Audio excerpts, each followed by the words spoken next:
ꯄꯨꯡꯁꯤꯗꯤ 4:30 ꯍꯦꯜꯂꯝꯃꯦꯅꯦ꯫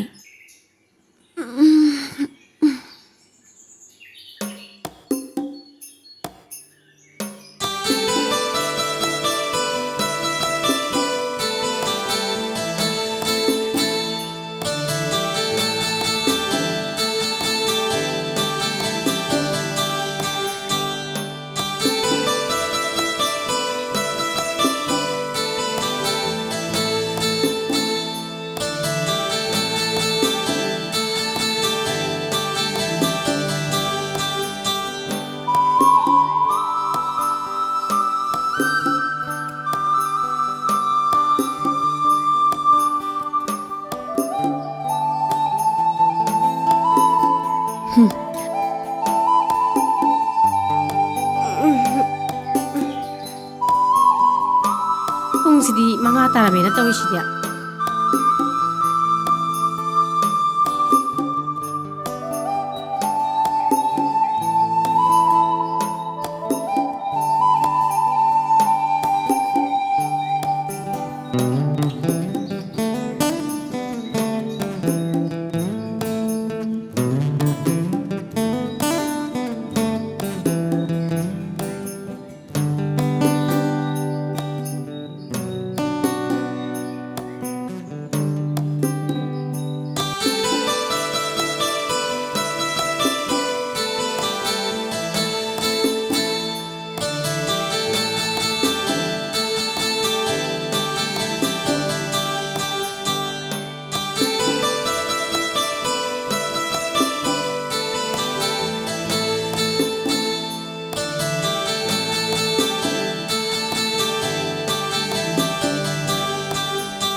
ꯄꯨꯡ 7 ꯇꯥꯔꯦꯅꯦꯍꯦ꯫ ꯃꯁꯤ ꯑꯉꯥꯡꯁꯦ ꯍꯧꯖꯤꯛꯐꯥꯎ ꯍꯧꯒꯠꯇ꯭ꯔꯤ ꯃꯥꯜꯂꯦꯅꯦ ꯇꯧꯔꯤꯁꯦ꯫ ꯍꯥꯏ ꯇꯣꯝꯊꯤꯟ! ꯃꯁꯤ ꯑꯉꯥꯡꯁꯦ ꯍꯧꯖꯤꯛꯐꯥꯎ ꯍꯧꯒꯠꯇꯦ ꯇꯧꯔꯤꯁꯦ ꯌꯦꯡꯉꯨ꯫ ꯍꯥꯏ ꯇꯣꯝꯊꯤꯟ! ꯇꯣꯝꯊꯤꯟ! ꯇꯣꯝꯊꯤꯟ! ꯇꯣꯝꯊꯤꯟꯉꯥꯟꯕꯤ! ꯍꯧꯒꯠꯂꯣ! ꯄꯨꯡꯁꯦ ꯌꯧꯔꯦ ꯍꯥꯏꯕ꯫ ꯅꯨꯡꯇꯤꯒꯤ ꯄꯨꯡ 9, 10ꯗ ꯍꯧꯒꯠꯂꯦ ꯍꯥꯏꯕ꯫ ꯃꯁꯤ ꯑꯁꯤꯅ ꯃꯝꯃꯤꯉꯩꯗꯒꯤ ꯂꯥꯏꯔꯤꯛ ꯂꯥꯏꯁꯨ ꯄꯥꯗꯅ ꯂꯩ꯫ ꯅꯪꯅ ꯅꯨꯡꯇꯤꯒꯤ ꯊꯦꯡꯅ ꯍꯧꯒꯠꯇꯅ ꯑꯍꯤꯡ ꯅꯣꯡꯁꯣꯏꯕ ꯑꯃ ꯃꯣꯕꯥꯏꯜ ꯌꯦꯡꯗꯅ ꯂꯩꯔꯦ꯫ ꯅꯪ ꯑꯃ ꯃꯥꯡꯉꯕꯅꯤ꯫ ꯁ꯭ꯀꯨꯜꯒ ꯆꯠꯄ ꯅꯪꯉꯔꯣꯏ ꯃꯁꯤ ꯇꯧꯔꯤꯁꯤ ꯌꯦꯡꯉꯨꯅꯤ꯫ ꯍꯩꯃꯥ! ꯑꯍꯤꯡ ꯆꯨꯞꯄ ꯑꯃꯅ ꯐꯣꯟ ꯌꯦꯡꯗꯅ ꯂꯩꯔꯦ꯫ ꯅꯪ ꯑꯃ ꯃꯥꯡꯉꯕꯅꯤ ꯏꯕꯦꯝꯃ꯫ ꯁ꯭ꯀꯨꯜ ꯆꯠꯄꯒ ꯑꯃꯠꯇ ꯅꯪꯉꯔꯣꯏꯌꯦ꯫ ꯍꯧꯒꯠꯂꯣ ꯍꯥꯏꯕꯅꯦ꯫ ꯑꯁ! ꯑꯩꯈꯣꯏ ꯃꯥꯁꯤꯃ ꯉꯥꯏꯍꯥꯛꯇꯪ ꯇꯨꯝꯕꯁꯤꯗ ꯇꯨꯝꯃꯝꯒ ꯈꯪꯗꯦꯃꯦ꯫ ꯅꯣꯡꯉꯥꯜꯂꯛꯄꯒ ꯏꯁꯧ ꯄꯪꯂꯥꯡꯗ ꯂꯥꯡꯉꯤ, ꯇꯥꯅꯤꯡꯗꯤꯌꯦ꯫ ꯀꯌꯥꯗꯅꯣꯅꯦ ꯃꯁꯤꯕꯣ? ꯑꯍꯤꯡ ꯆꯨꯞꯄ ꯑꯃ ꯐꯣꯟ ꯌꯦꯡꯗꯨꯅ ꯂꯩꯔꯦ꯫ ꯄꯨꯡ 12, 1 ꯐꯥꯎ꯫ ꯑꯗꯨꯒ ꯊꯦꯡꯅ ꯄꯨꯡ 9, 10ꯗ ꯁꯨꯝ ꯍꯧꯒꯠꯂꯤ꯫ ꯅꯪ ꯃꯤ ꯑꯣꯏꯔꯔꯣꯏꯀꯣ ꯅꯪ꯫ ꯍꯧꯒꯠꯂꯣ! ꯍꯧꯒꯠꯂꯣ! ꯅꯪ ꯅꯁꯛꯇꯣ ꯌꯦꯡꯅꯤꯡꯗꯦ꯫ ꯍꯧꯒꯠꯂꯣ!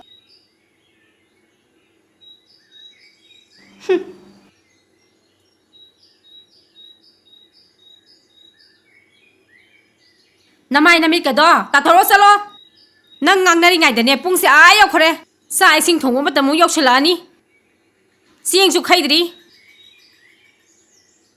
ꯅꯪ ꯁꯤꯗꯤ ꯍꯥꯏꯕꯀꯣ ꯑꯩ ꯅꯪ ꯉꯥꯡꯅꯕꯁꯦ ꯌꯥꯝ ꯋꯥꯔꯦ꯫ ꯑꯩꯁꯦ ꯆꯦꯡꯒꯁꯨ ꯑꯃꯠꯇ ꯈꯩꯗ꯭ꯔꯤꯕꯅꯦ꯫ ꯅꯪ ꯁꯤꯗꯤ ꯏꯕꯦꯝꯃ ꯃꯤ ꯑꯣꯏꯔꯔꯣꯏꯗꯕꯅꯤ꯫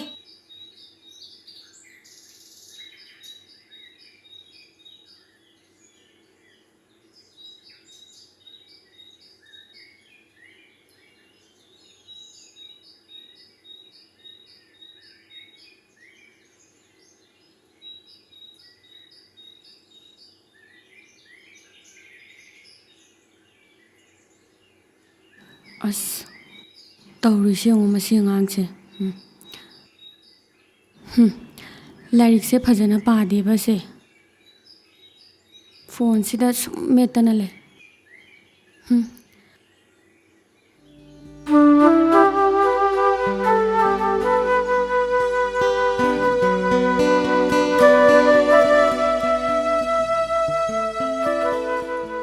ꯇꯧꯔꯤꯁꯤ ꯌꯦꯡꯉꯨꯅꯦ ꯂꯥꯏꯔꯤꯛꯁꯤ ꯉꯥꯏꯍꯥꯛꯇ ꯄꯥꯎ ꯍꯥꯏꯔꯒ ꯐꯣꯟꯁꯦ ꯑꯃꯨꯛ ꯄꯥꯏꯗꯨꯅ ꯂꯩꯔꯝꯃꯦꯕ ꯏꯃꯥ ꯏꯃꯥꯟꯅꯕꯤꯅ ꯀꯣꯏꯁꯟꯁꯦ ꯊꯥꯔꯛꯄꯩꯅꯦ ꯏꯁ ꯃꯊꯣꯡ ꯃꯔꯝꯗꯤ ꯈꯪꯗꯅ ꯄꯉꯥꯡꯗ ꯉꯥꯡꯉꯦ 이비마 빠콩 쿰버디 헤이크레네나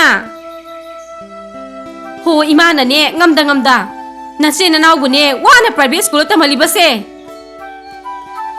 아두가네 미 오이드버디네 이마디 야로이고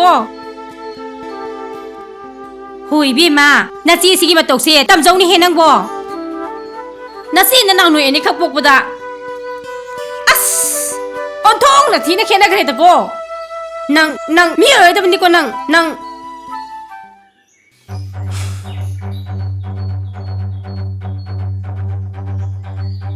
Hey, ibunga, nang mo hogdi pawa hogdi bo.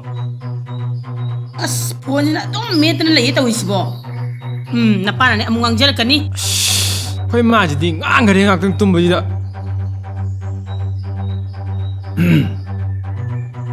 Hai. Hojibo pungni pan tar sibo hogotribo masibo. Hai nupamcha. Nang pau jaja am tai ko. Gari macha simaga kocha chatana lere ne nang. Ha.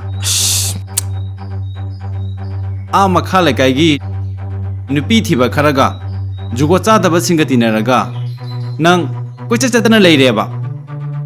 Hai. Aduna nangbu kyam phadoino. Ha. Hey, hogolo. Inkon kar sujan ge. Mama mapai khogi mateng khara pangge di khande ne. Nongam badi ne numita wo phone adum pai dana metana leraga. Karim ta su suning dre. Larik su paning de. Hey, noi na heng tung du oi du su karino. Ha. Ngang gare khoi ba ji di ba. Hey, na cha se. Hoglo. Ay thomage. Hey, hoglo. Ngon su silaw. Hoglo. Singang se, war hogdo di yaro dori ko. Mase, nang yam honga bani ko nang Tong ngang gare. mase se cha sina ba ya mana dre.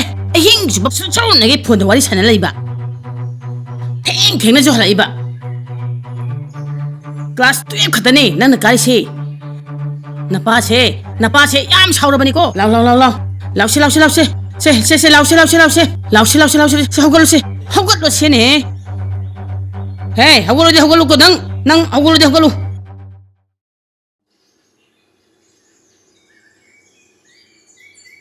ꯇꯣꯝꯊꯤꯟ ꯂꯣꯏꯗ꯭ꯔꯤꯕꯣ ꯅꯪꯕꯣ ꯆꯠꯁꯤꯜꯂꯛꯑꯣꯗꯅ 이제 ꯅꯪ ꯆꯠꯂꯝꯃꯣ ꯑꯩ ꯏꯃꯥꯟꯅꯕꯤ ꯍꯧꯔ ꯂꯥꯛꯑꯒꯦ ꯍꯣꯏ ꯂꯥꯛꯑꯣꯀꯣ ꯑꯗꯨꯗꯤ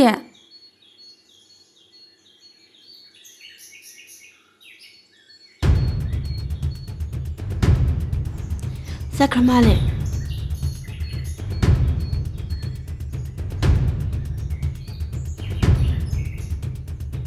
ꯍꯜꯂꯣ ꯅꯪ ꯂꯥꯛꯑꯕꯣ ꯑꯣ ꯑꯩ ꯊꯣꯛꯂꯛꯑꯒꯦ ꯂꯩꯔꯝꯃꯨꯀꯣ ꯀꯩꯊꯦꯜ ꯃꯆꯥ ꯊꯦꯡꯅꯔꯁꯤ ꯂꯩꯔꯝꯃꯨ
이스 아이고 루파 리싱 따루시부 까다이데이노 볼라우도이시보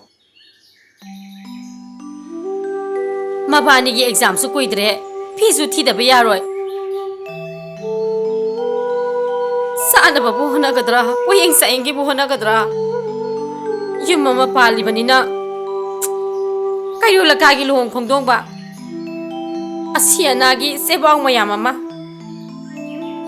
maruk khara yaurabagi hunbane tha khuding sa konaraktre lukhabi aina ithad hona basna ngamaktre lengoi pek pasu thinge aina lengoi pek lagli basi phanadi koire da ko yum hek palak padai ni ipuroi ba leiri ngai dadi ipuroi ba bani pingmi nazaram bani isa nupi atombi tumthin pokpa kuitingai da papa du sung lai khidre do ma leiri ngai dadi ibani du pingmi naram bani naha oina ipuroi ba lai khidrabi ekhoi gi awa base masa masa da thok da basing nadi khanglum lui ko as on thong na sa khre ko ai gi matha se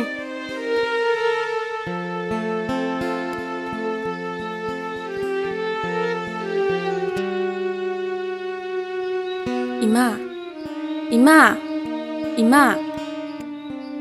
Hey ma nang hala bro hey ma nanaw nu pi di Kaino, madi ngasi school lakte na.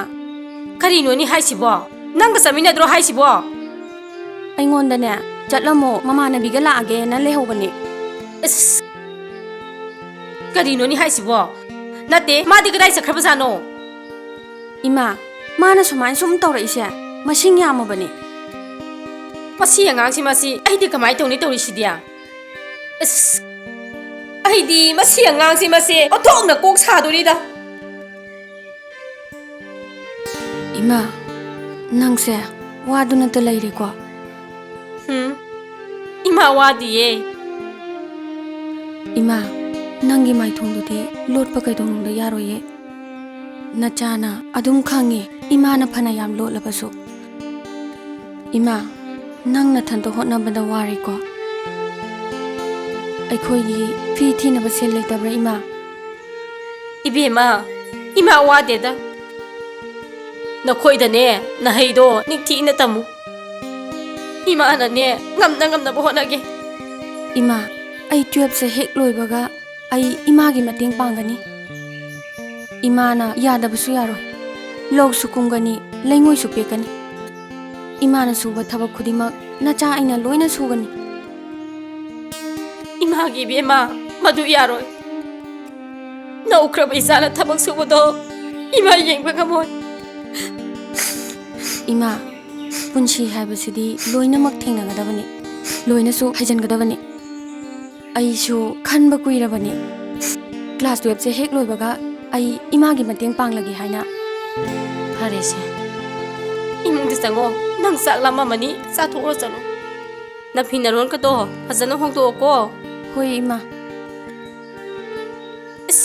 masigi angang se yamna pharoi dori bani mi na ne aingoda haira bani school dress se la tholaga lambi degi ma phimaron honglaga nupa gi gari manina to ma sali habase aingoda tum haira bani aina so wana honaraga khakni ba ma ngasi de halaki sanu khakni heba ma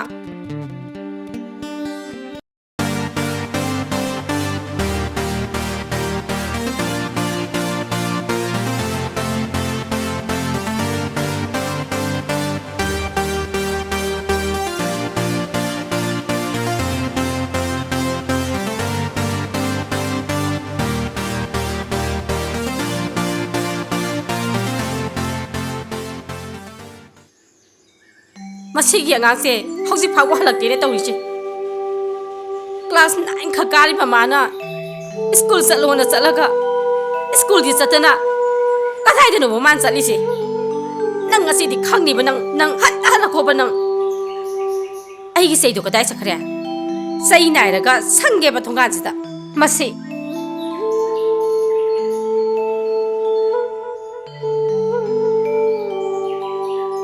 masigi haktak tani aise mi hama mangda ikai ba nang doi se lakai sida dasa so in ta doi ne ba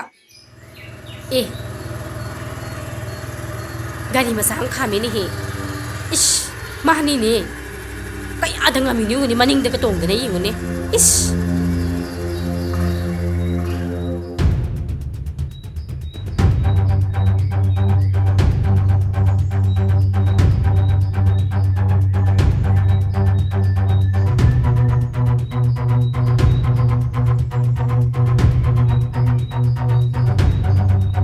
Firun ka se mo hong de. School sa pas hari ni ma se. School dress ka se chan da taw ji ngu ne. Lao lao lao. Nungai ni na ngasi. Lao ba nang.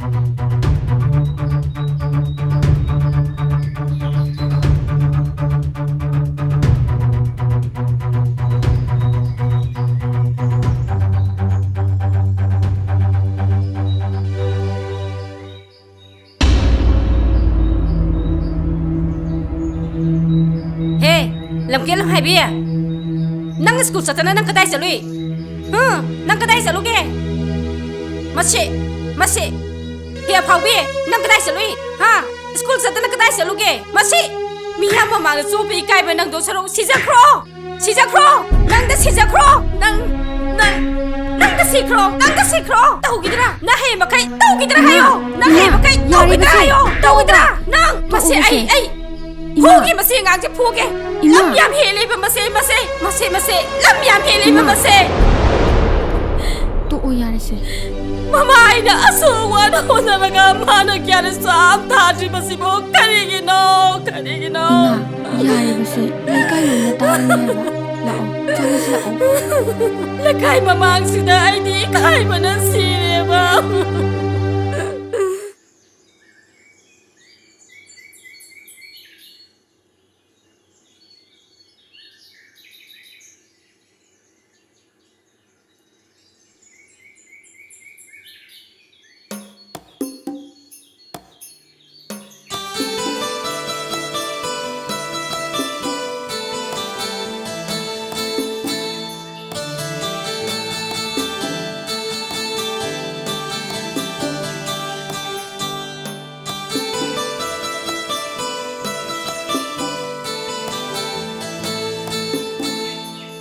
Này tông ambi anh nang ngarami ne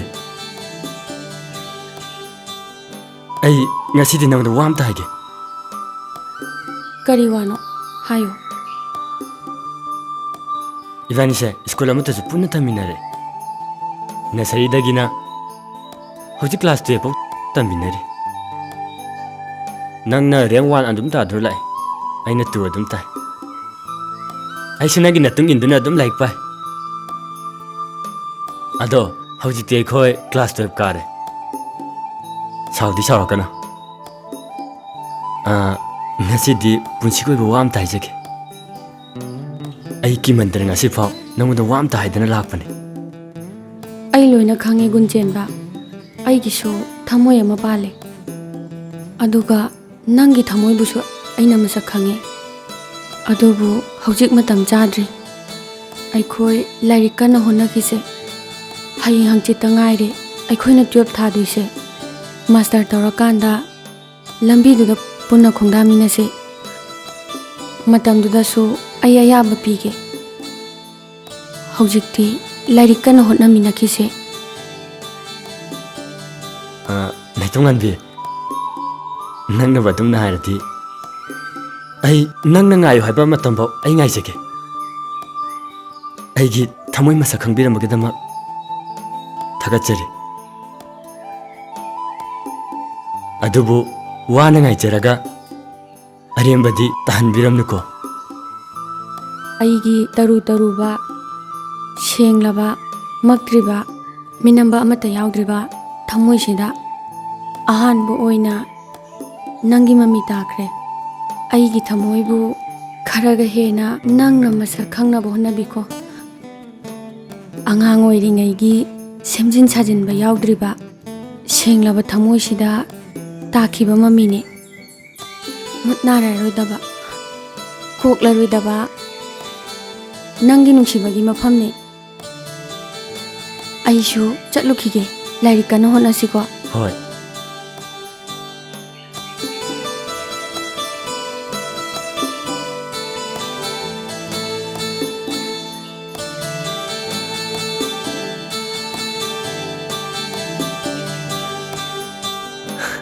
ꯑꯩ ꯅꯪꯕꯨ ꯁꯣꯏꯗꯅ ꯉꯥꯏꯗꯅ ꯇꯣꯡꯍꯟꯕꯤ ꯑꯗꯨꯛ ꯁꯛꯈꯣꯟꯕꯤ ꯒꯨꯜ ꯂꯩꯕꯤ ꯅꯤꯡꯊꯤꯕꯤ ꯅꯨꯄꯤꯗꯤ ꯑꯩ ꯑꯃꯨꯛꯇꯁꯨ ꯎꯗ꯭ꯔꯤ ꯑꯩ ꯇꯁꯦꯡꯅ ꯑꯩ ꯅꯪꯕꯨ ꯄꯨꯡꯉꯥꯎ ꯉꯥꯎꯔꯦ ꯑꯩꯅ ꯄꯥꯕ ꯂꯥꯏꯔꯤꯛꯁꯨ ꯅꯪ ꯅꯨꯡꯁꯤꯕꯒꯤ ꯄꯥꯕꯅꯤ ꯅꯪꯉꯣꯟꯗ ꯉꯥꯎꯅ ꯉꯥꯎꯅ ꯅꯪꯒꯤ ꯅꯨꯡꯁꯤꯕꯒꯤ ꯈꯜꯂꯕ ꯏꯔꯩꯁꯤꯗ ꯄꯥꯖꯔꯛꯄꯅꯤ ꯅꯪ ꯊꯦꯡꯅꯔꯝꯗ꯭ꯔꯕꯗꯤ ꯑꯩ ꯂꯥꯏꯔꯤꯛꯁꯨ ꯄꯥꯔꯝꯂꯣꯏ ꯅꯥꯏꯇꯣꯝ ꯅꯥꯏꯇꯣꯝ ꯉꯥꯟꯕꯤ ꯑꯩ ꯅꯪꯕꯨ ꯁꯣꯏꯗꯅ ꯉꯥꯏꯒꯅꯤꯌꯦ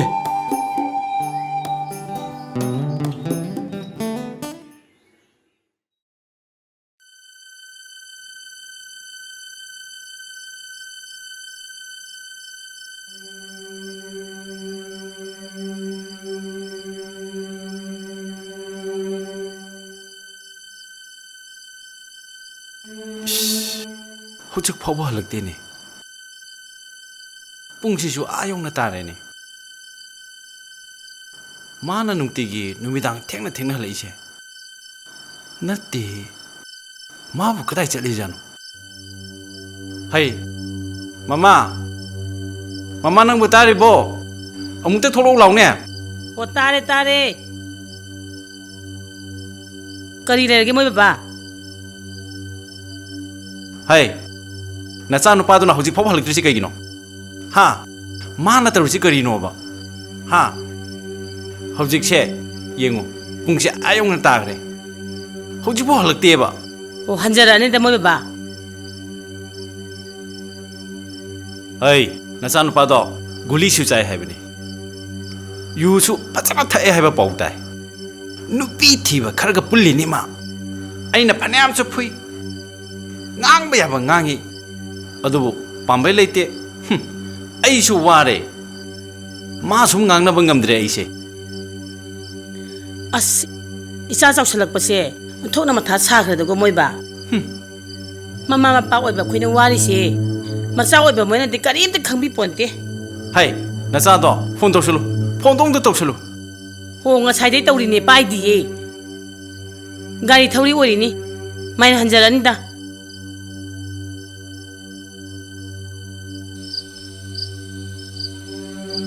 Thakjalo.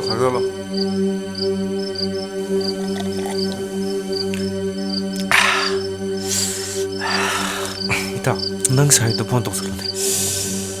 Ayo ne, ai ta ge ba.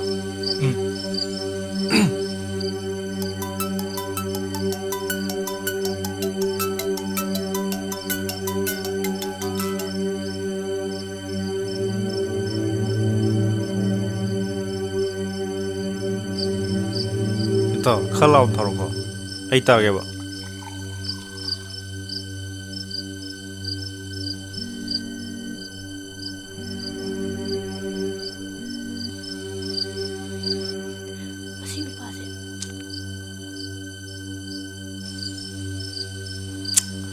Pai di ne bai.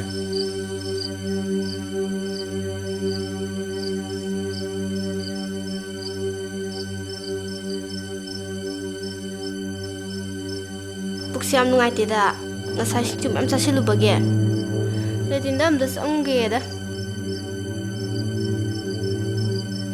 Amuka to sulu.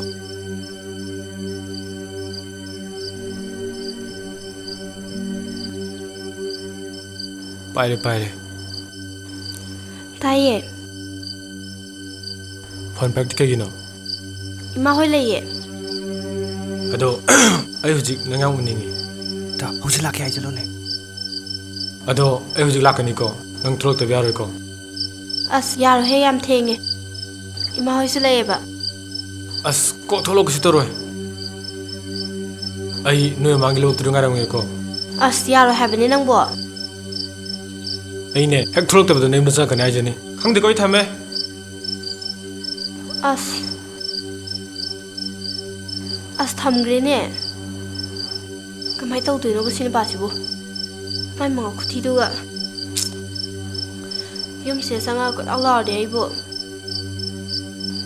Mai ma ai sop ta ri me.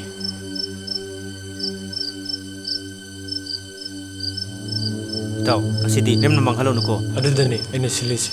Tingi silo. As ado pai no la da.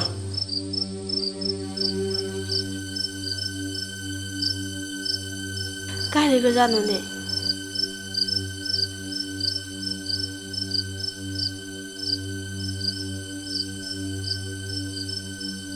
ꯑꯩ ꯂꯩꯔꯦ ꯅꯪ ꯀꯥꯏ ꯂꯩꯒꯦ ꯑꯩ ꯌꯧꯔꯦ ꯊꯝꯃꯣ ꯌꯥꯔꯦ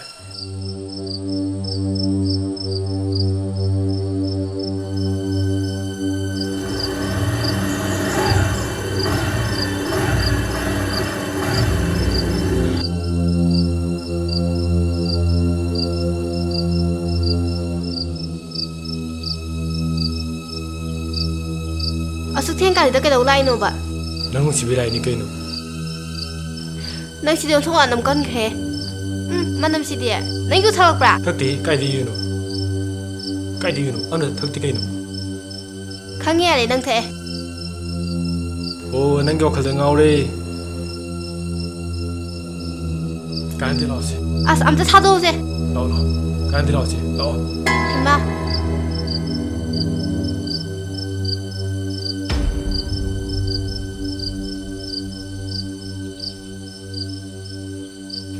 ꯄꯨꯡꯁꯤꯁꯨ ꯌꯧ ꯇꯥꯔꯝꯃꯦꯅꯦꯍꯦ ꯍꯩꯃꯥ ꯏꯕꯦꯝꯃ ꯅꯪ ꯍꯧꯖꯤꯛꯄꯨ ꯂꯥꯏꯔꯤꯛ ꯄꯥꯔꯤꯕꯣ ꯍꯣꯏ ꯏꯃꯥ ꯄꯥꯔꯤꯌꯦ ꯂꯣꯏꯁꯜꯂꯣ ꯅꯅꯥꯎ ꯅꯨꯄꯤꯗꯤ ꯇꯨꯝꯈ꯭ꯔꯕ ꯑꯦ ꯃꯥ ꯂꯦꯇꯤꯟ ꯆꯪꯉꯦꯅ ꯆꯪꯈꯤꯕꯅꯦ ꯍꯧꯖꯤꯛꯐꯥꯎ ꯆꯪꯂꯛꯇ꯭ꯔꯤ ꯃꯥꯜꯂꯦ ꯑꯩ ꯚꯥꯞ ꯑꯣꯏꯔꯨꯗ꯭ꯔꯦ ꯍꯩꯃꯥ ꯀꯔꯤꯅꯣꯅꯦ ꯍꯥꯏꯔꯤꯁꯤꯕꯣ ꯃꯁꯤ ꯑꯉꯥꯡꯁꯤꯅꯅꯦ ꯑꯩꯅꯦꯕꯀꯣ ꯃꯁꯤ ꯑꯉꯥꯡꯁꯦ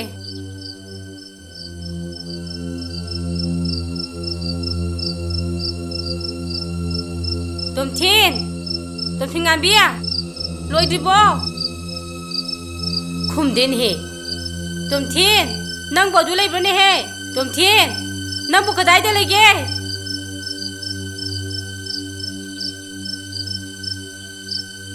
ꯂꯩꯇ ꯃꯥꯜꯂꯦꯗ ꯇꯧꯔꯤꯁꯦ ꯍꯩꯃꯥ ꯔꯦꯇꯤꯟꯁꯤꯗꯗꯤ ꯂꯩꯇꯦꯅꯦꯍꯦ ꯍꯥꯏ ꯏꯕꯦꯝꯃ ꯍꯣ ꯅꯅꯥꯎ ꯅꯨꯄꯤꯗꯣ ꯂꯩꯇꯦ ꯑꯩꯅꯦ ꯑꯁꯥꯏꯕꯨ ꯌꯦꯡꯒꯦꯀꯣ ꯐꯤꯗꯨꯅ ꯀꯗꯥꯏ ꯂꯩꯈ꯭ꯔꯕꯖꯥꯠꯅꯣ ꯑꯩ ꯅꯅꯥꯎ ꯅꯨꯄꯤꯗꯣ ꯑꯁꯥꯏꯕꯨꯗ ꯌꯦꯡꯈꯤꯒꯦꯀꯣ ꯃꯁꯤꯒꯤ ꯑꯉꯥꯡꯁꯦ ꯅꯨꯃꯤꯗꯥꯡꯁꯤꯗ ꯀꯗꯥꯏ ꯆꯠꯂꯤꯕꯖꯥꯠꯅꯣ ꯃꯁꯤꯕꯣ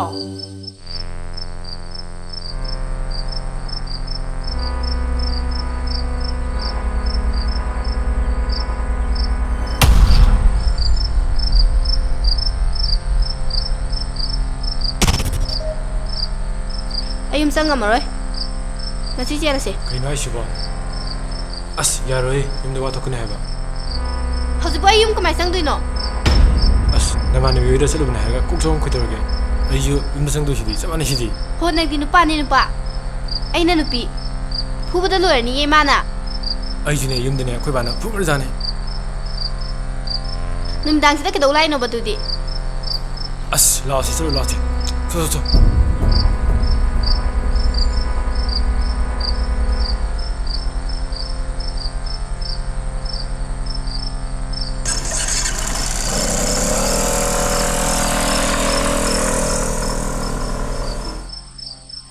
ꯂꯩꯇꯦꯅꯦ ꯇꯧꯔꯤꯁꯤꯗꯤ ꯀꯗꯥꯏꯗꯕꯨ ꯆꯠꯂꯤꯅꯣꯕ ꯍꯧꯖꯤꯛꯄꯣ ꯑꯁꯨꯛ ꯌꯥꯝ ꯊꯦꯡꯕꯁꯤꯗꯕꯣ ꯂꯩꯇꯦꯅꯦ ꯇꯧꯔꯤꯁꯦ ꯍꯥꯏ ꯅꯥꯏꯇꯣꯝꯉꯥꯟꯕꯤ ꯄꯨꯡꯗꯣ ꯀꯌꯥ ꯇꯥꯔꯒꯦ 10 ꯇꯥꯔꯦ ꯀꯔꯤ ꯄꯨꯡ 10 ꯇꯥꯔꯕ ꯍꯧꯖꯤꯛꯄꯣ ꯑꯗꯨꯒ ꯅꯨꯄꯤ ꯃꯆꯥ ꯃꯥꯅ ꯀꯗꯥꯏ ꯆꯠꯂꯤꯅꯣꯕ ꯇꯧꯔꯤꯁꯦ ꯑꯁ ꯑꯩꯗꯤ ꯀꯃꯥꯏꯅ ꯇꯧꯅꯤ ꯇꯧꯔꯤꯁꯦ ꯀꯅꯥꯗꯅꯣꯕ ꯑꯩꯅ ꯍꯪꯉꯨꯗꯣꯏꯁꯤꯕꯣ ꯃꯤꯅ ꯅꯣꯡꯅꯒꯅꯤ ꯍꯥꯏꯕ ꯃꯤ ꯃꯌꯥꯝꯗ ꯍꯪꯉꯨꯔꯁꯨ ꯑꯩ ꯑꯣꯟꯊꯣꯛꯅ ꯀꯣꯛꯁꯤ ꯁꯥꯔꯦꯗꯀꯣ ꯏꯆꯥꯅꯨꯄꯤ ꯆꯥꯎꯈꯠꯂꯛꯄ ꯏꯟꯈꯠꯂꯛꯄꯁꯤꯗꯤ ꯃꯇꯝꯁꯤꯅ ꯃꯔꯣꯝ ꯐꯠꯇꯕꯅꯦ ꯆꯦꯜꯂꯁꯤ ꯀꯧꯊꯣꯛꯑꯒ ꯍꯥꯠꯂꯝꯃꯦꯒ ꯑꯝꯇ ꯎꯅꯁꯤ ꯀꯧꯊꯣꯛꯑꯒꯅꯦ ꯏꯀꯥꯏ ꯈꯨꯝꯅꯕ ꯃꯥꯡꯍꯜꯂꯒ ꯊꯝꯃꯝꯕꯅ ꯀꯌꯥ ꯑꯃꯅꯤ ꯑꯩꯒꯤ ꯏꯃꯨꯡꯁꯤꯗꯁꯨꯅꯦ ꯊꯣꯛꯏ ꯍꯥꯏꯕ ꯉꯝꯕ ꯅꯠꯇꯦ ꯃꯁꯥꯅ ꯆꯦꯛꯁꯤꯟꯗꯕꯗꯒꯤ ꯊꯣꯛꯏꯅꯦꯕ ꯃꯁꯦ ꯑꯩꯈꯣꯏꯗ ꯍꯥꯏꯔꯝꯃꯒꯅꯦ ꯑꯩꯈꯣꯏꯅ ꯊꯣꯛꯎꯁꯣꯅ ꯊꯥꯗꯣꯛꯄꯁꯨ ꯅꯠꯇꯦ ꯃꯃꯥ ꯃꯄꯥ ꯑꯩꯈꯣꯏꯗꯤ ꯈꯪꯖꯕꯁꯨ ꯅꯠꯇꯦ ꯍꯥꯏꯕ ꯑꯩꯁꯨꯅꯦ ꯋꯥꯃꯟꯗꯅꯅꯦ ꯆꯥꯛ ꯆꯥꯈꯣꯡ ꯑꯃ ꯆꯥꯔꯒꯅꯦ ꯉꯥꯏꯍꯥꯛ ꯍꯦꯛ ꯇꯨꯝꯊꯔꯨꯔꯦ ꯃꯁꯤꯁꯤꯅ ꯂꯥꯏꯔꯤꯛ ꯄꯥꯔꯤꯉꯩꯗꯅꯦ ꯃꯥꯅ ꯇꯣꯏꯂꯦꯠ ꯆꯪꯒꯦꯅ ꯊꯣꯛꯈ꯭ꯔꯒ ꯍꯜꯂꯛꯇ꯭ꯔꯤꯕꯅꯦꯕ ꯇꯧꯔꯤꯁꯦ ꯀꯌꯥꯗ ꯉꯝꯃꯤꯕ ꯑꯉꯥꯡꯅꯣꯕ ꯃꯁꯤ ꯅꯨꯡꯗꯥꯡꯁꯤꯗꯕꯨ ꯅꯨꯄꯥ ꯎꯅꯔꯕ꯭ꯔꯥꯕ ꯃꯁꯤꯕꯣ ꯑꯁ ꯀꯌꯥꯗ ꯋꯥꯔꯛꯇꯕ ꯇꯥꯗꯣꯏꯅꯣꯕ ꯃꯃꯥ ꯃꯄꯥ ꯄꯥꯟꯗꯅ ꯄꯨ ꯄꯥꯡ ꯁꯨꯗꯅ ꯅꯥꯎꯔꯣꯛ ꯅꯥꯀꯣꯟꯗꯕ ꯇꯥꯔꯣꯏꯗ꯭ꯔꯕ ꯁꯤꯕꯣ ꯅꯨꯡꯗꯥꯡ ꯈꯪꯗꯦ ꯑꯍꯤꯡ ꯈꯪꯗꯦ ꯀꯣꯏ ꯊꯥꯗꯣꯛꯄ ꯃꯆꯥ ꯇꯥꯔꯣꯏꯗ꯭ꯔꯕ ꯁꯤꯕꯣ ꯅꯪ ꯍꯜꯂꯛꯈꯤꯁꯅꯣꯕ ꯅꯪ ꯑꯁ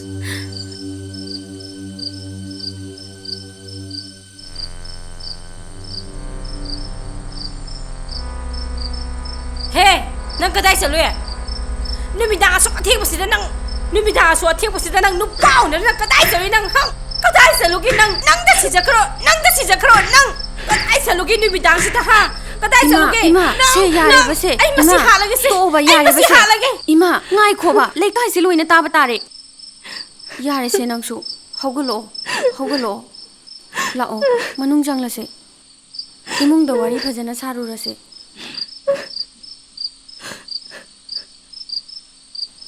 मसी इदा हालगे लोइरे आइदी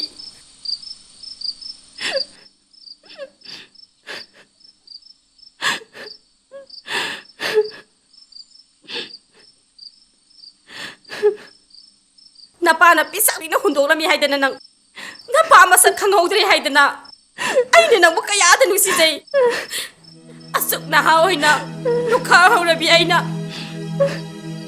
मिनो मैसा मरकसिदा नखोइबु कयादा वादा योलखिबा नुजु नुसा खाइदबा मखै अफंगबा थबक सुदुना इपांगी इमाना लाओ युमदा लैरो लाओ हाइदना नथंदना नसानी दो होनबा ngамोय नुपा मेम योक्सु हौसनी हाइदना नसाना हानी नयुम पालु हाइबदने इमानने नसे फावो यारखिदबने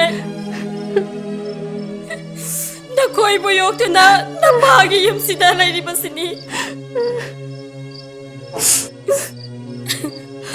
अदुगा नखोइ चावलगा नखोइ नाउजक तौरिबसना करिनो तोमथेन नंग खरदी हेनमन बने मतम लाखिनी नंग हुजिक याम अंगांग ओइमली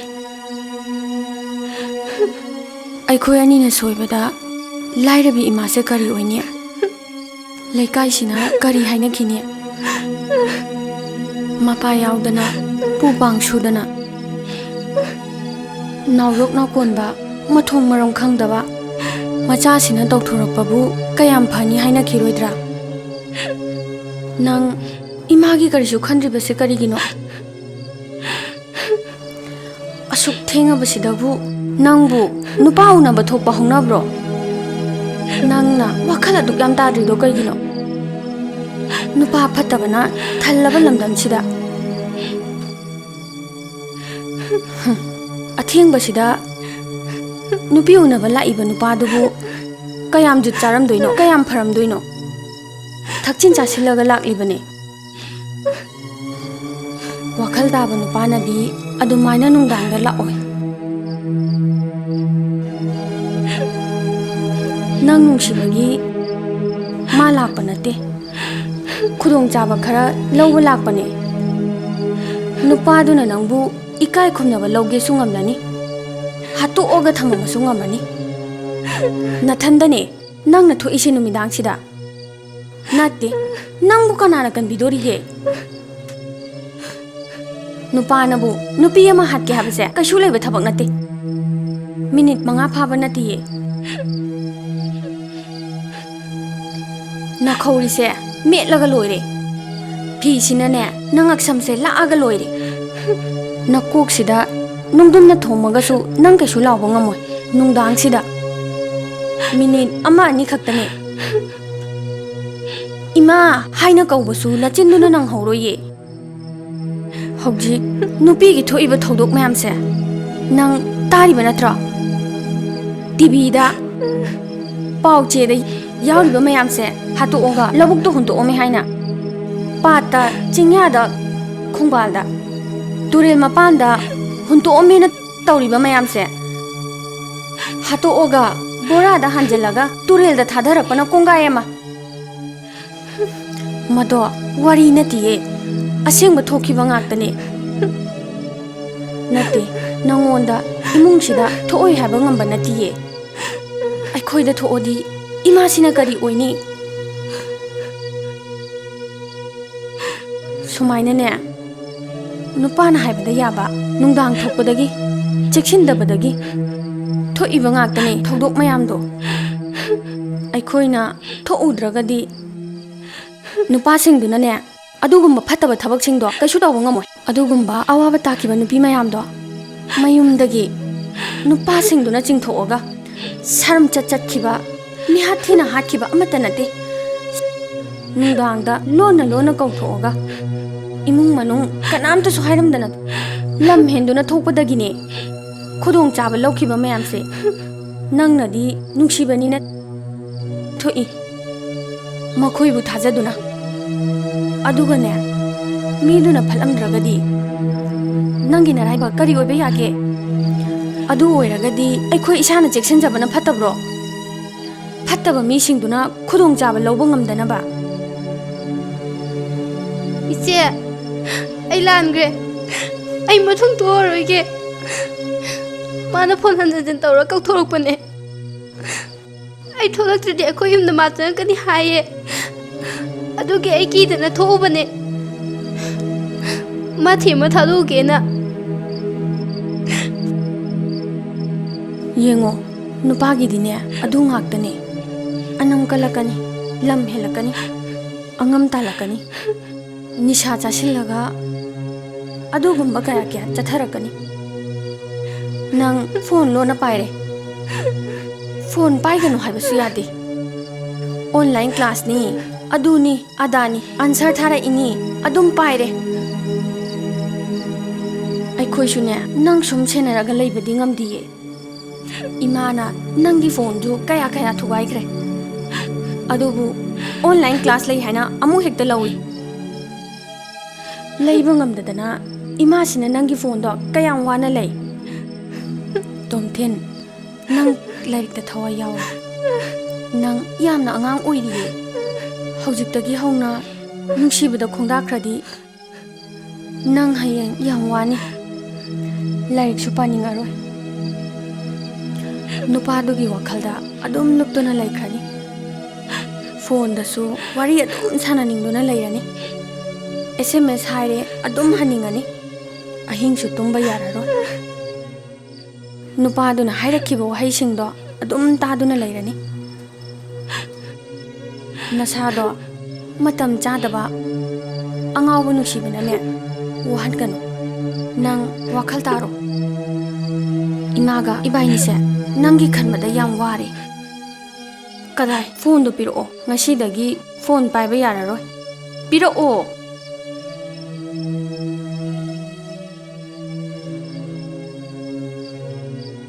लाओ तुमुरसि लाओ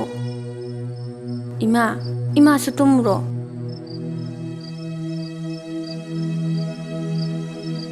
फोन तो फोन दो तो ꯍꯣꯏ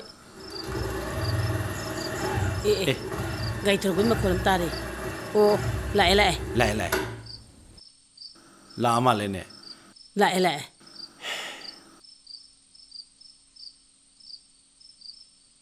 ꯍꯦ ꯅꯄꯥꯗꯣ ꯁꯥꯎꯔꯤꯕꯅꯤ ꯇꯨꯃꯤꯟ ꯂꯩꯌꯨ हाय नंग कदाई चलोय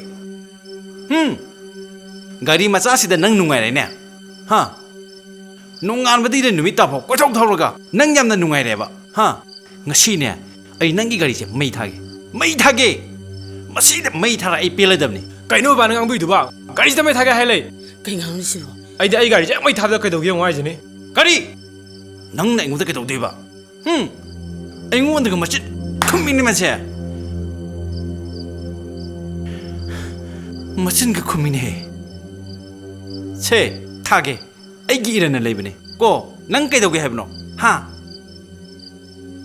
चारोक लबनी ने नपा इंगोंदा उसी तरह ने हाँ ai ju ining tama pa me Yangon है हैमा na khoi na pok phane na na khoi makha sum lai gedra हैमा bisa pilang ne dagi school chaluga laik ta muga tuition chaluga हैमा sung am hote khoi jo Yangon है ining tama pa me khoi jo ꯅꯨꯡꯉꯥꯏꯕ ꯄꯥꯝꯃꯦ Malang, ꯌꯦꯡꯉꯨꯅꯦ kayo na nga sinachin kumibase. Napana ng check suda na. Yam na wano ho na nagpani. Aduga nang na kuy basat pa. Chak chana ba, yutak pa, selfie ga. Adu ho layo ga. Nang yam patay ko nang. Ay, nang yum sida lay bayaroy. Ngoksin nagi haradine, kaday danom chako. Ay gine, iran nang chaba yaroy. Chalo, nang hojik nang napangan chawray dana. Nang thokpa hingjakho. ꯆꯠꯈꯤꯒꯦ ꯑꯩꯁꯨ ꯅꯣꯏꯒꯤ ꯃꯈꯥꯗ ꯃꯤꯀꯨꯞ ꯑꯝꯇ ꯂꯩꯔꯣꯏ ꯌꯨꯝꯁꯤꯗ ꯆꯠꯈꯤꯒꯦ ꯌꯨꯝꯁꯤꯗ ꯂꯩꯔꯣꯏ ꯌꯦꯡꯉꯨꯅꯦ ꯅꯣꯏꯁꯦ ꯌꯥꯝ ꯐꯠꯇꯕ ꯃꯤꯅꯤ ꯅꯣꯏ ꯃꯆꯥ ꯅꯨꯡꯁꯤꯕ ꯈꯪꯗꯕ ꯃꯃꯥ ꯃꯄꯥ ꯉꯥꯛꯇꯅꯤ ꯅꯣꯏ ꯑꯩꯗ ꯆꯠꯈꯤꯒꯦ ꯂꯩꯕꯤꯔꯣꯏ Ibungo, ngay ko. Nang sa to'y kaday dano. Hey, nang sa to'y kaday dano. Lao imong jak sila. Napana nga ang babu. Babae lale, matung daro hayo. Lao ibungo, imong janga sila o. Mama, chalan ko. Madu khamono. Mathibong chakto. Pokham mani suna. Kanam tan pijani ngoine. Ahing phawda ani suna lekning helai roine. Mama mapa khoina tana. Kanana moi bul hening doino. Ha. Mi macha haye. Isa phawung nusidra kansida. Nama napa khoina na khoi idamta waba. Na khoi bu nusiriba. Na khoi idam honariba. Na khoi idam lepliba sumaina. Ha. Kanana lepigi yenge. As, tuwas ba mo'y ba? Angang si iking nalagpani. Pangangang biru na ba mo'y ba? Patanong na ba tuwari hay ba? Sa kaga mo halata na niya. Ay ko siya mahalata din niya. Lepam sapam kang dito ni. Sa ibo ngo, laosang sila o. Napakasaw na mauna di. Laosang sila o. Ha. Tokja sarisi yengune. Mama sisuni ne. Yengune. Macha sisu yengune. Taurisi yengune. Karigumba patanungda thogadi hui ngawrdi huibu thibaina mapa neba thirkadoise. Isa saw paisidi ludorida. Piklingai dana khuwa ama. Mokhoibu yolak thalakpagi. Chawrak lagana ne khuwa ama. Punsi se mau ni.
이비마 농사나 마로마 사버네 이사부 와버네 와데다.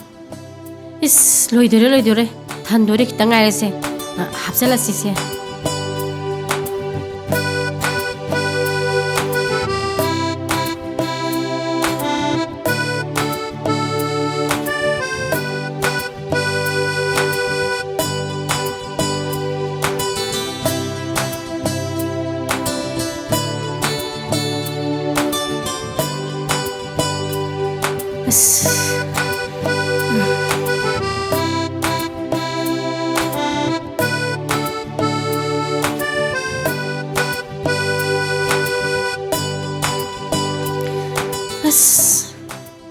와크리다고 학상가세 푹대게 해대 이사싱세 미 오이나부 하나보다 그야다 와리바 ꯃꯁꯤꯗ ꯑꯃꯨꯛ ꯏꯆꯥ ꯑꯇꯣꯝꯕꯤꯁꯤꯅ ꯒ꯭ꯌꯥꯟ ꯇꯥꯗ꯭ꯔꯤꯕꯅꯤꯗꯣ ꯊꯕꯛꯀꯁꯦ ꯁꯨꯐꯝ ꯑꯃꯠꯇ ꯈꯪꯗꯦ ꯌꯨꯝꯗ ꯂꯩꯍꯧꯔꯤꯗꯣ ꯀꯗꯥꯏ ꯂꯩꯔꯝꯒꯗꯕꯅꯣ ꯆꯠꯂꯝꯒꯗ꯭ꯔꯥ ꯈꯟꯕꯗ ꯑꯁ ꯅꯨꯃꯤꯠꯁꯤꯗꯤ ꯑꯥ ꯌꯧꯈꯤꯗꯣꯔꯦ ꯊꯕꯛꯁꯦ ꯂꯣꯏꯁꯤꯟꯅꯕ ꯍꯣꯠꯅꯍꯧꯔꯒꯦ ꯑꯗꯨꯒ ꯈꯔ ꯉꯟꯅ ꯀꯥꯅꯅꯕ ꯍꯣꯠꯅꯍꯧꯔꯒꯦ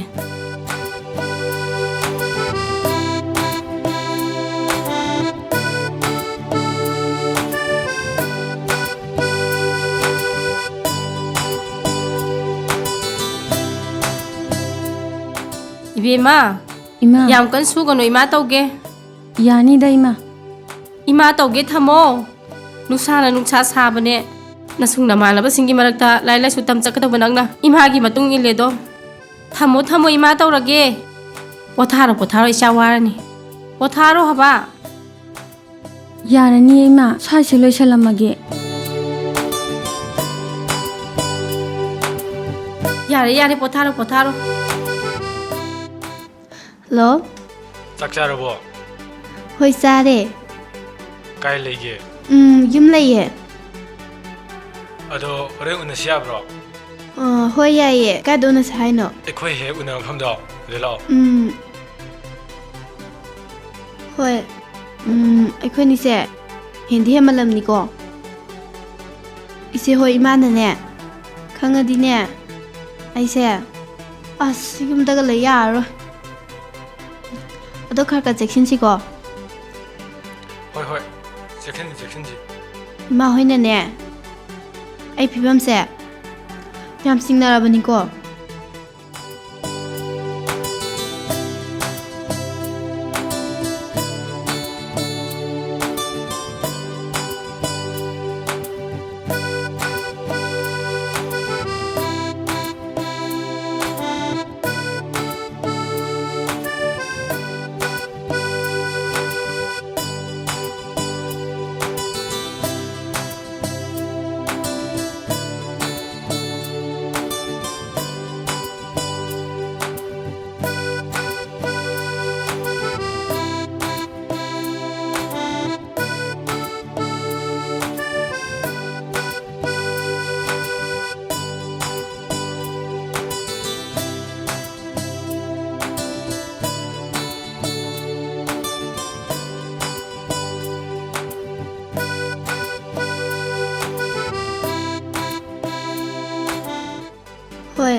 ꯍꯣꯏ ꯍꯣꯏ ꯍꯣꯏ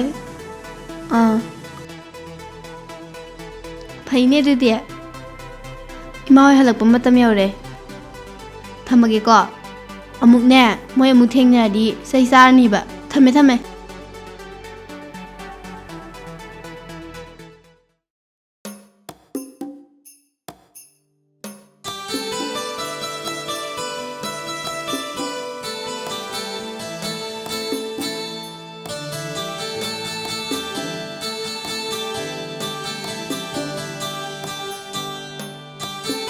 나이톱 나트라는 시고 나이톱니다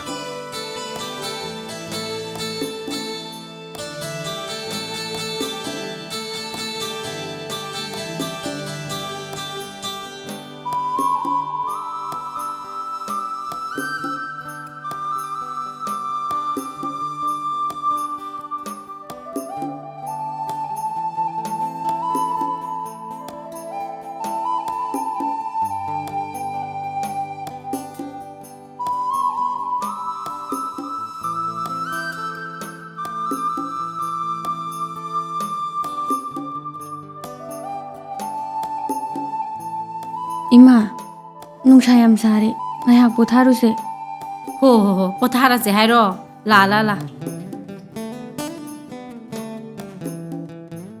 ꯑꯩꯗꯤꯅꯦ ꯅꯪ ꯑꯗꯨꯝ ꯎꯅꯤꯡꯉ ꯂꯩꯔꯦ ꯈꯪꯗꯦꯗ ꯑꯩꯁꯨꯅ ꯑꯗꯨꯝ ꯎꯅꯤꯡꯗ ꯂꯩꯔꯦ ꯇꯧꯔꯤꯁꯦ ꯅꯪꯒꯅꯦ ꯑꯍꯤꯡ ꯆꯨꯞꯄ ꯃꯦꯁꯦꯖ ꯑꯗꯨꯝ ꯊꯥꯅꯅꯤꯡꯉ ꯂꯩꯔꯦ ꯁꯦꯡꯕꯩꯔꯅꯦ ꯑꯗꯣ ꯅꯪꯒ ꯑꯗꯨꯝ ꯋꯥꯔꯤ ꯁꯥꯟꯅꯅꯤꯡꯉ ꯂꯩꯔꯦ ꯅꯣꯡꯉꯥꯜꯂꯝꯗꯥꯏꯕꯨ ꯃꯦꯁꯦꯖ ꯊꯥꯅꯔꯦ ꯑꯗꯩꯗꯤ ꯑꯌꯨꯛꯇ ꯍꯧꯒꯠ ꯉꯝꯗ꯭ꯔꯦ ꯄꯨꯡ 9-10 ꯇꯥꯔꯦ ꯍꯧꯒꯠꯄꯗ ꯑꯁ ꯏꯃꯥꯅ ꯉꯥꯡꯕꯗ ꯂꯣꯏꯔꯕꯅꯦ ꯑꯩꯁꯨ ꯈꯪꯗꯦꯗ ꯑꯩꯁꯨ ꯅꯪ ꯑꯗꯨꯝ ꯎꯅꯤꯡ ꯂꯩꯔꯦꯕꯣ ꯑꯗꯣ ꯅꯨꯃꯤꯗꯥꯡ ꯂꯥꯛꯄꯗ ꯇꯣꯏꯅ ꯂꯥꯛꯀꯅꯨꯀꯣ ꯑꯦ ꯀꯩꯒꯤꯅꯣ ꯍꯥꯏꯁꯦ ꯏꯃꯥꯒ ꯏꯆꯦꯒꯅ ꯌꯥꯝ ꯉꯥꯡꯉꯦꯕ ꯈꯪꯗꯦ ꯑꯩꯗꯤꯅꯦ ꯂꯥꯛꯅꯤꯡꯉꯗꯤꯅꯦ ꯑꯗꯨꯝ ꯂꯥꯛꯀꯅꯤ ꯅꯨꯡꯗꯥꯡ ꯑꯣꯏꯒꯦꯔꯥ ꯅꯨꯡꯊꯤꯜ ꯑꯣꯏꯒꯦꯔꯥ ꯑꯗꯨꯝ ꯂꯥꯛꯀꯅꯤ ꯎꯕꯨ ꯎꯅꯤꯡꯉꯗꯤ ꯑꯗꯣ ꯊꯣꯛꯂꯛꯇꯕ ꯌꯥꯔꯣꯏꯀꯣ ꯑꯩꯗꯤ ꯍꯦꯛ ꯊꯣꯛꯂꯛꯇꯕ ꯑꯩꯗꯤꯅꯦ ꯅꯣꯏ ꯊꯣꯡꯒꯥꯟꯗ ꯂꯦꯞꯄ ꯀꯣꯂꯥꯎ ꯂꯥꯎꯗꯣꯏꯅꯦ ꯑꯩꯗꯤ ꯇꯧꯗꯧ ꯃꯥꯜꯂꯦ ꯑꯦ ꯇꯧꯗꯗꯤ ꯀꯩꯅꯣꯅꯦ ꯑꯦ ꯃꯤ ꯅꯨꯡꯁꯤꯕꯤ ꯂꯥꯏꯅꯤ ꯀꯩꯅꯣꯅꯦ ꯑꯩꯁꯦ ꯁ꯭ꯀꯨꯜ ꯆꯠꯀꯦꯅꯅꯦ ꯊꯣꯛꯂꯛꯏꯅꯦ ꯇꯧꯔꯤꯁꯦ ꯗ꯭ꯔꯦꯁꯁꯦ ꯏꯃꯥꯟꯅꯕꯤ ꯃꯌꯨꯝꯗ ꯂꯣꯏ ꯍꯣꯡꯇꯣꯛꯑꯒ ꯅꯪ ꯎꯅꯤꯡꯕꯒꯤꯗꯅ ꯐꯕ ꯆꯦꯜꯂꯛꯏꯁꯤꯅꯦ ꯑꯩꯁꯨꯅꯦ ꯇꯨ ꯕꯦꯛꯁꯤꯗ ꯂꯣꯏ ꯍꯥꯞꯄꯤꯅꯦ ꯇꯧꯔꯤꯁꯦ ꯐꯤ ꯍꯣꯡꯉꯒꯅꯦ ꯁ꯭ꯀꯨꯜꯗ ꯆꯠꯇꯗꯅꯅꯦ ꯅꯪꯒ ꯆꯠꯃꯤꯟꯅꯕꯒꯤꯅꯦ ꯂꯩꯀꯥꯏꯅ ꯎꯕ ꯌꯥꯎꯅꯔꯕꯅꯤꯀꯣ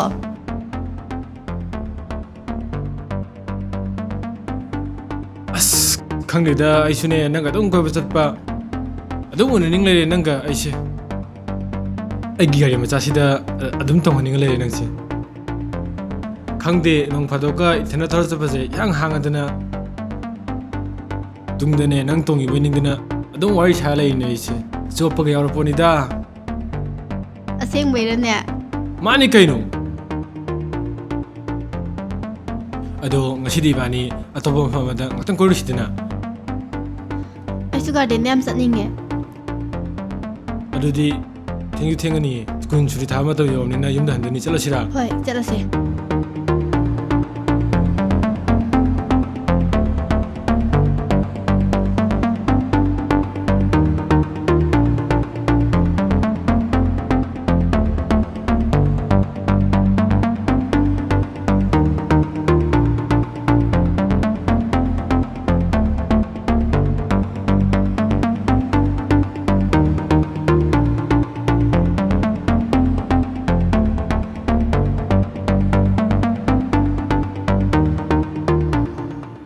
ꯗꯃꯂꯥ 이반이 레이버 마이세 ꯀꯌꯥꯝ ꯀꯨꯏꯅ ꯁꯨꯃꯥꯏꯅ ꯂꯩꯅꯁꯦ ꯍꯥꯏꯅꯣ ꯃꯤ ꯂꯣꯏ ꯈꯪꯅꯔꯗꯤ ꯋꯥ ꯊꯣꯛꯅꯤꯀꯣ ꯑꯩꯗꯤ ꯌꯥꯔꯣꯏ ꯍꯥꯏꯁꯤꯅꯤ ꯃꯁꯤ ꯄꯨꯝꯅꯃꯛꯁꯦ ꯅꯪ ꯊꯣꯛꯍꯟꯕ ꯉꯥꯛꯇꯅꯦ ꯀꯩꯅꯣ ꯅꯪ ꯇꯥꯏꯞ ꯍꯦꯟꯖꯟꯅ ꯈꯟꯖꯤꯜꯂꯤꯗꯨꯕ ꯑꯩ ꯂꯩꯁꯤꯗꯤ ꯅꯪꯒꯤꯗꯃꯛꯇ ꯑꯗꯣ ꯀꯩꯝ ꯈꯜꯂꯨꯅꯨ ꯌꯥꯅꯤ ꯑꯩꯅ ꯐꯅꯕ ꯂꯣꯏꯁꯤꯜꯂꯛꯀꯅꯤ ꯑꯗꯣ ꯊꯦꯡꯁꯨ ꯊꯦꯡꯉꯦ ꯏꯃꯥꯒ ꯏꯆꯦꯒ ꯍꯜꯂꯝꯃꯅꯤ ꯆꯠꯂꯁꯤ ꯂꯥꯛꯑꯣ ꯆꯠꯁꯤ ꯂꯥꯛꯑꯣ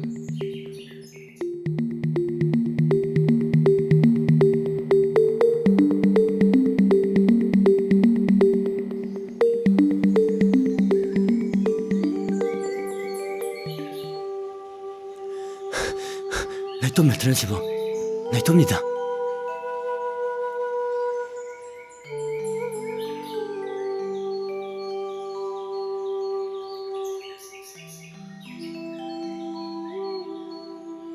ꯌꯥꯝꯃꯜꯂꯕꯣ ꯏꯃꯥ ꯌꯥꯔꯅꯤꯗ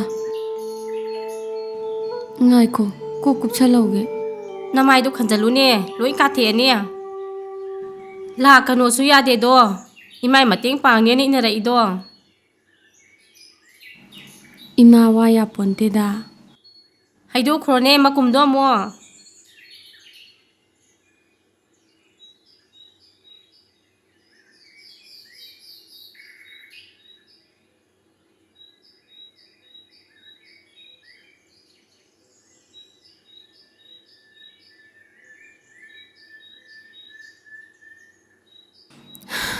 ꯏꯃꯥ ꯅꯨꯡꯁꯥꯅꯒ ꯁꯥꯕꯅꯦ ꯉꯥꯏꯍꯥꯛꯇꯪ ꯄꯣꯊꯥꯁꯤꯔꯥ ꯍꯣ ꯅꯪ ꯄꯣꯊꯥꯖꯔꯣꯆꯣ ꯏꯃꯥꯅꯦ ꯁꯤꯒꯤ ꯃꯇꯦꯛꯁꯤꯗꯪꯅꯦ ꯇꯛꯊꯣꯛꯍꯧꯈꯤꯒꯦꯀꯣ ꯆꯣ ꯄꯣꯊꯥꯖꯔꯣꯆꯣ ꯍꯣꯏ ꯏꯃꯥ ꯄꯣꯊꯥꯔꯝꯃꯣ ꯆꯣ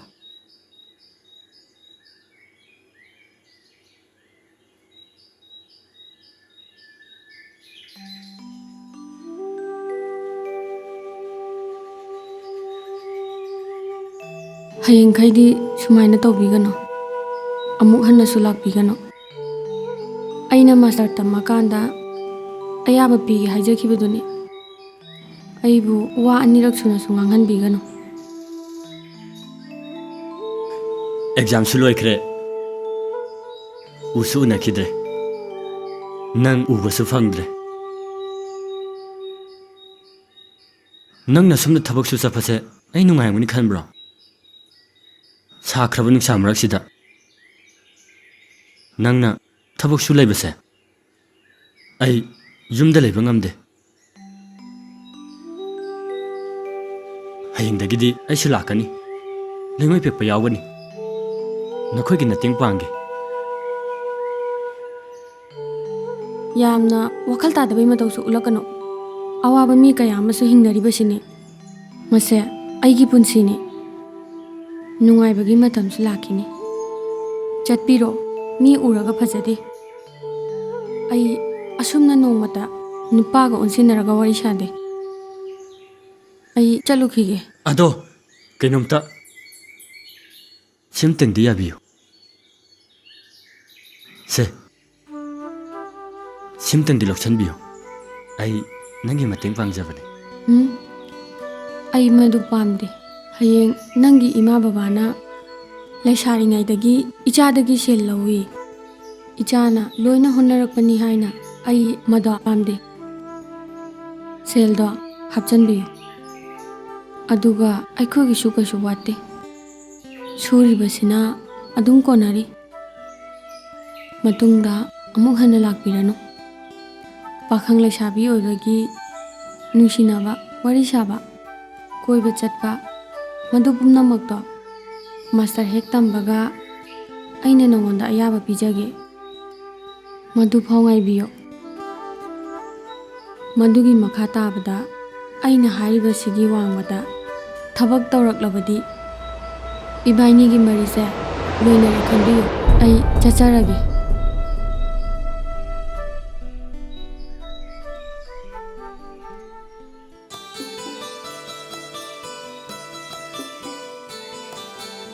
ꯅꯥꯏꯇꯣꯝ ꯅꯥꯏꯇꯣꯝ ꯉꯥꯟꯕꯤ ꯅꯪꯗꯤ ꯑꯩꯒꯤ ꯊꯃꯣꯏ ꯀꯥꯆꯤꯟꯗ ꯀꯅꯥ ꯈꯪꯍꯟꯗꯅ ꯂꯣꯠꯅ ꯅꯥꯏꯇꯣꯝ ꯉꯥꯟꯕꯤꯅꯤ ꯅꯁꯛꯅꯦ ꯅꯇꯧꯅꯦ ꯑꯩꯒꯤ ꯊꯃꯣꯏꯁꯦ ꯄꯨꯡꯉꯥꯎ ꯉꯥꯎꯔꯦ ꯑꯗꯨꯒꯤꯁꯨ ꯃꯊꯛꯇ ꯐꯖꯈ꯭ꯔꯕ ꯅꯪꯒꯤ ꯆꯦꯛꯁꯤꯟꯈ꯭ꯔꯕ ꯅꯨꯄꯤ ꯑꯣꯏꯕꯤꯒꯤ ꯁꯥꯖꯠꯇꯨꯅ ꯑꯃꯨꯛꯀꯁꯨ ꯍꯦꯟꯅ ꯅꯒꯨꯟ ꯋꯥꯡꯍꯜꯂꯤ ꯑꯩꯅ ꯍꯥꯏꯔꯤꯃꯈꯩ ꯌꯥꯕ ꯎꯅꯅꯤꯡꯕ ꯃꯇꯝꯗ ꯎꯅꯕ ꯌꯥꯕ ꯋꯥꯔꯤ ꯁꯥꯟꯅꯅꯤꯡꯕ ꯃꯇꯝꯗ ꯑꯗꯨꯝ ꯋꯥꯔꯤ ꯁꯥꯕ ꯌꯥꯕ ꯑꯗꯨ ꯑꯣꯏꯔꯝꯃꯗꯤ ꯑꯩꯅ ꯅꯪꯕꯨ ꯑꯁꯨꯛ ꯃꯃꯜ ꯂꯩꯅ ꯅꯒꯨꯟ ꯂꯩꯅ ꯈꯜꯂꯝꯗꯕꯁꯨ ꯌꯥꯏ ꯑꯩ ꯉꯥꯏꯒꯦꯀꯣ ꯅꯥꯏꯇꯣꯝ ꯅꯪꯅ ꯃꯥꯁꯇꯔ ꯇꯝꯕ ꯂꯣꯏꯗ꯭ꯔꯤ ꯐꯥꯎꯕ